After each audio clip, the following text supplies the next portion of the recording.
Det her er så den mundtlige aflevering til modul 6, som også er det sidste modul i den her omgang. Det skal handle om parallaksen, og parallaksen bruger man for eksempel til at måle afstanden ud til planeter og stjerner ude i vores verdensrum. Jeg skulle starte med at kigge på kikkertens opløsning, som vi ser her, som bliver vist oppe her. Som vi ser, når vi har dem på very high, så er opløsningen meget høj, og det vil sige, at vi kan se mere bevægelse. Hvis vi trækker den længere nedad, som vi ser her, så vil vi se, at vi næsten ikke kan se noget bevægelse fra den lille blå prik herinde. Jeg starter så lige med at smide den op på very high igen. Sådan der. Ja, til at starte med, så ved vi jo, at jorden den cirkulerer rundt om solen. Det som animationen også viser her. Jeg har sat radiusen til at være på 2 AU, som AU er den astronomiske enhed. Og det svarer cirka til omkring et lille stykke under 300 millioner kilometer. For at måle ud til vores objekt, som er vores stjerne herude, der bruger vi vinklen, altså parallaksen, den som kommer her, som vi ser her igen, og det gør vi ved at måle fra når jorden er her, og når jorden er heromme, som den er lige om lidt igen. Det vil sige, altså når den har været, det tager et halvt år, det vil sige, fordi at når jorden den har været en gang rundt om solen, så er der gået et år. Det vil sige, at man skal bruge et halvt år på at kunne måle dette. Det betyder altså, at vi tager den ligning, der hedder, at afstanden er lige med radiusen, eller den astronomiske enhed, delt med sinus til vores vinkel heroppe. På den måde kan vi finde frem til afstanden til langt væk liggende objekter, som for eksempel en stjerne eller en planet, eller som vi gjorde i Djævelsøsdagen, der brugte vi et skilt ned for enden af gangen.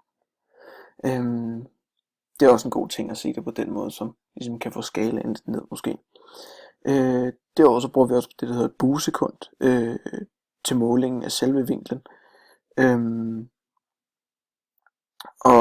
Et buesekund, det er en 36 del af en grad. Det vil sige, det er en meget, meget, meget lille del af en grad. Derudover så bruger vi så det, der hedder en parsec til måling af selve afstanden. Og det gælder så selvfølgelig kun, når vinklen er på det her ene buesekund. Så bruger vi så det, der hedder et MLY, som er million lysår. Eller bare lysår, som vi også kalder det. Og det er simpelthen lysets tid om at bevæge sig.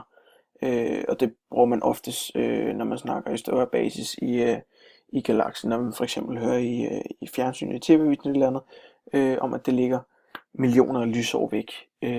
Det er altså den afstand, det tager lyset og bevæge sig igennem vores univers.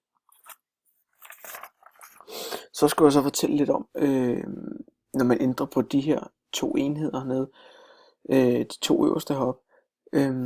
Når vi for eksempel ændrer på radiusen heroppe, så kan vi se engang, hvis vi laver radiusen helt lille, det vil sige, at omdrejningspunktet kommer tættere på jorden her.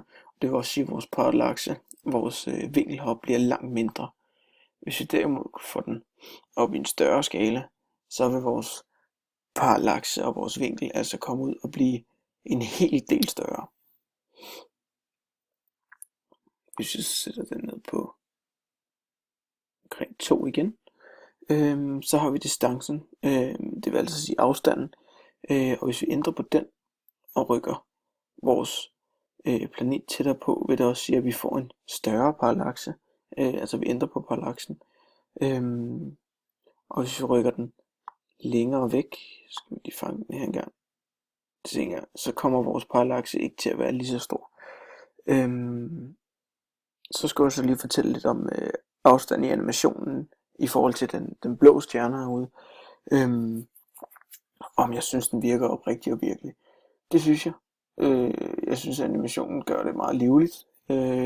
Også her omkring når vi bruger teleskopet, at det ligesom det er ikke den største måleskala vi har, så det er lidt mere oprigtigt at gå til.